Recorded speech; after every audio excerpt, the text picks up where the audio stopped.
Halo semuanya, Assalamualaikum warahmatullahi wabarakatuh. Perkenalkan, nama saya Risa Rizky Aulia dengan NIM 122210005 dari kelas 3B dengan jurusan Pendidikan Islam Anak Usia Dini.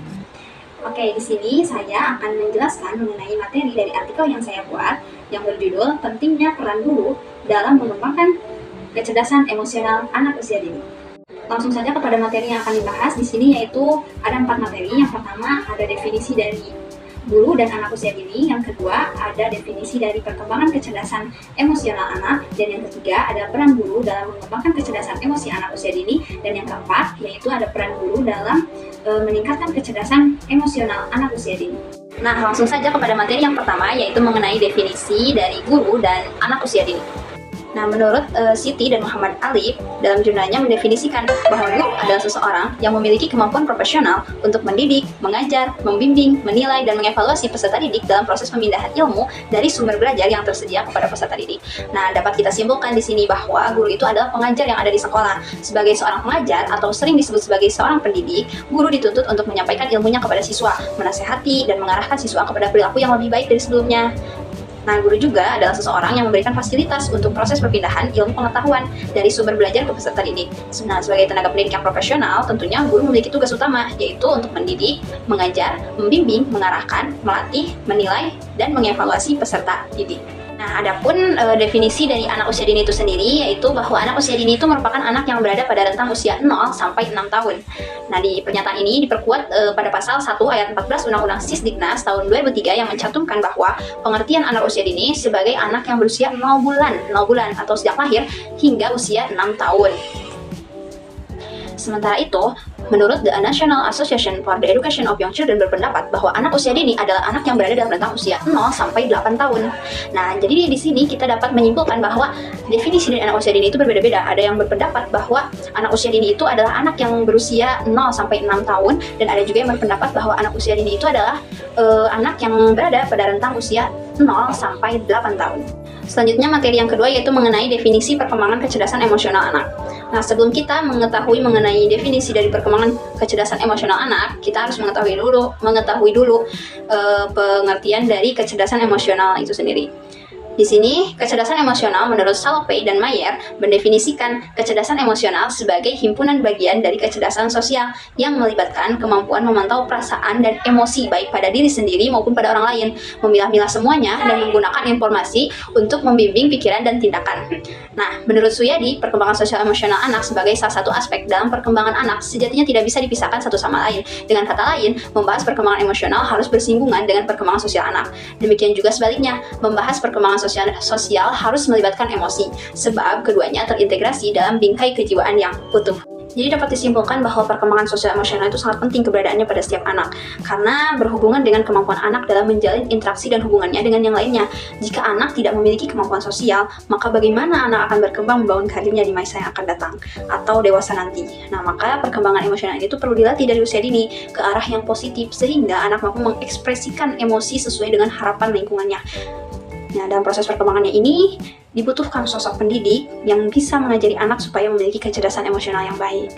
Peran orang-orang di sekitar itu sangat penting. Selain orang tua sebagai pendidik pertama, nah guru juga berperan penting untuk mengembangkan kecerdasan emosional anak usia dini. Nah, selanjutnya ada materi yang ketiga yaitu mengenai peran guru dalam mengembangkan kecerdasan emosi anak usia dini. Nah, di sini terdapat 6 peran guru dalam mengembangkan kecerdasan emosi anak usia dini. Di antaranya yang pertama yaitu guru sebagai model, yang kedua guru sebagai fasilitator, yang ketiga guru sebagai motivator, dan yang keempat guru sebagai edukator, dan yang kelima guru sebagai konsultan, dan yang keenam guru sebagai evaluator. Nah, yang pertama di sini yaitu peran guru sebagai model, di mana kegiatan guru meliputi memberikan simulasi atau contoh atau model penerapan keterampilan mengelola emosi kepada anak, dan anak meniru contoh dari guru. Jadi, guru sebagai model di sini guru sebagai figur utama atau contoh bagi anak-anak di sekolah. Nah, selanjutnya peran guru sebagai fasilitator, yaitu yang merancang kegiatan pembelajaran, perangkat pembelajaran, dan memfasilitasi pengembangan keterampilan mengelola emosi anak. Guru dapat melatih anak agar memiliki keterampilan mengelola emosi, mengekspresikan emosi secara tepat, dan melatih anak bagaimana mengelola emosi ketika menghadapi situasi yang penuh tekanan. Gitu. Nah, Guru sebagai fasilitator juga, guru perlu menyampaikan materi pembelajaran dengan berbagai metode dan media. Anak perlu dilibatkan secara aktif sehingga metode pembelajarannya pun interaktif.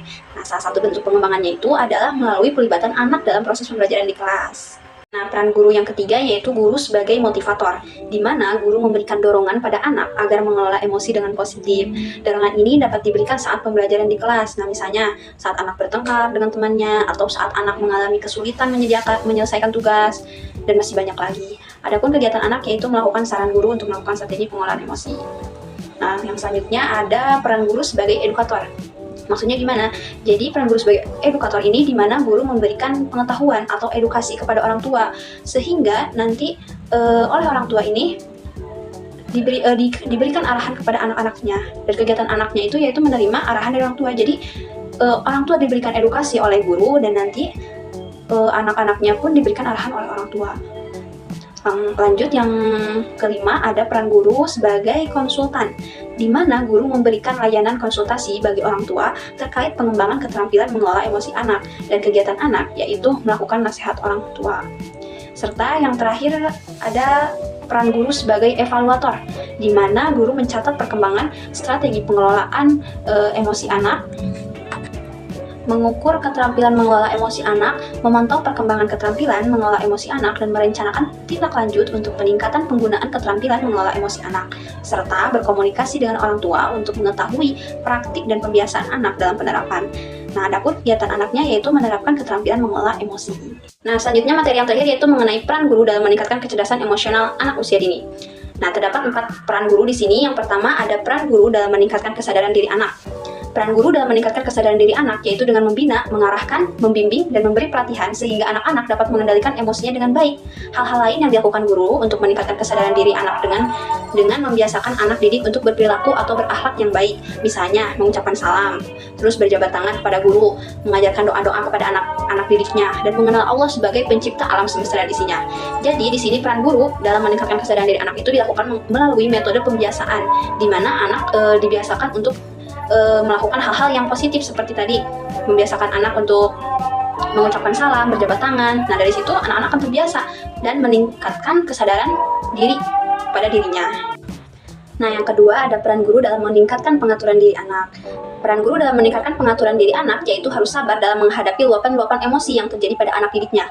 Untuk meningkatkannya, guru dapat melakukan dengan permainan-permainan, karena pada dasarnya permainan tersebut membuat anak menjadi kreatif. Misalnya, dengan permainan balok, anak bisa membuat beberapa kreasi seperti membuat menara, istana, dan masih banyak lagi. Nah, dengan permainan tersebut, anak dilatih agar bisa berkonsentrasi, sabar, melatih keseimbangan, dan dapat mengontrol ambisi anak. Nah, jadi di sini peran guru dalam meningkatkan pengaturan diri anak itu yaitu melalui permainan. Nah, permainannya itu tadi salah satu contohnya yaitu permainan balok. Nah, yang ketiga yaitu ada peran guru dalam meningkatkan empati. Berbagai upaya yang dilakukan oleh guru dalam mengembangkan empati di sekolah itu diantaranya dengan selalu memberikan nasihat-nasihat pada anak agar selalu berbuat baik kepada orang lain, mengajak bercerita, bernyanyi, bersajak, dan berkarya wisata.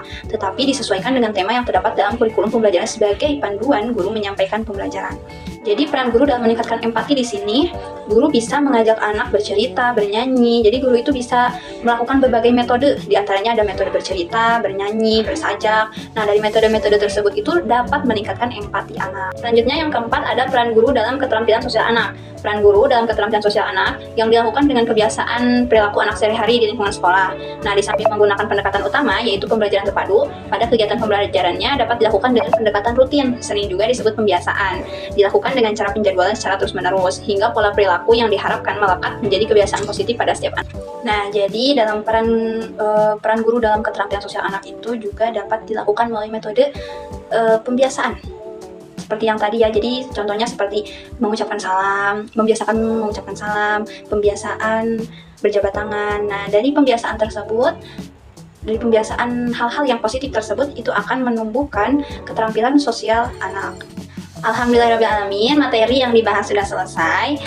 Mohon maaf apabila ada kesalahan baik itu dalam kata, ucapan, ataupun materinya. Semoga materi kali ini bisa bermanfaat bagi kita semua. Dan terima kasih kepada teman-teman semua yang sudah mendengarkan dan menyimak materi ini. Akhirul kalam, wassalamualaikum warahmatullahi wabarakatuh. Terima kasih.